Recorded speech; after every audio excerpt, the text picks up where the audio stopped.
FMC5008 Air Removal Method.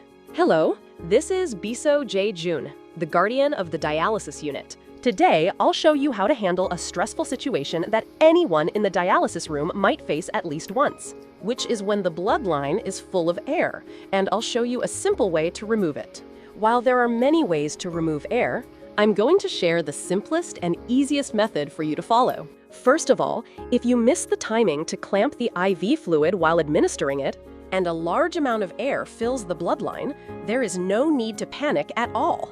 On the monitor, you'll see a message saying, "Check if the hydrophobic filter of the venous pressure sensor is wet," along with two options, device adaptation and problem corrected. It doesn't matter which one you choose, but I'll go ahead and select device adaptation and accept it. After accepting the device adaptation, open the machine door and use a 20 milliliter syringe to pull the piston and fill the vein chamber with blood as much as possible. As long as the vein chamber is filled, the blood pump will not stop, making the situation much easier to handle.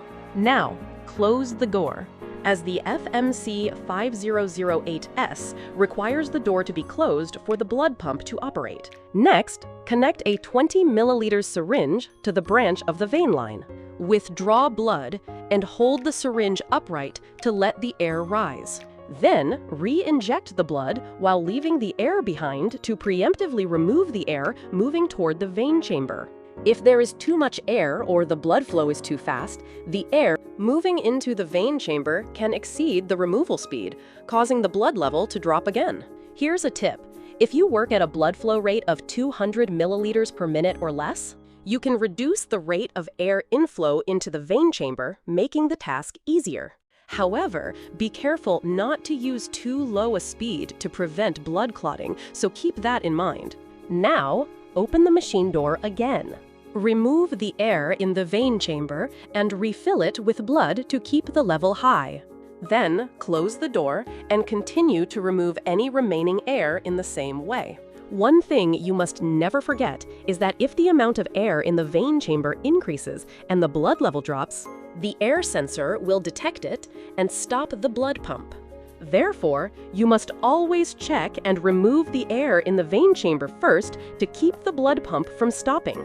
Here is another safety warning. When using an 20 milliliter syringe or remove air, you will frequently open and close the clamp on the blood line branch. At this point, you must never let go of the syringe plunger. If you let go of the plunger, the blood pressure in the line will be exerted when you open the clamp, and the plunger could be ejected like a missile, posing a risk of spraying a large amount of blood. By using several 20 milliliters syringes to remove the air this way, you can confirm that no more air bubbles are visible. At this point, you can stop all operations and reset the blood flow to continue with your dialysis session. We have learned how to remove air from the bloodline. I hope this guide helps you in your professional life in the dialysis unit. Thank you.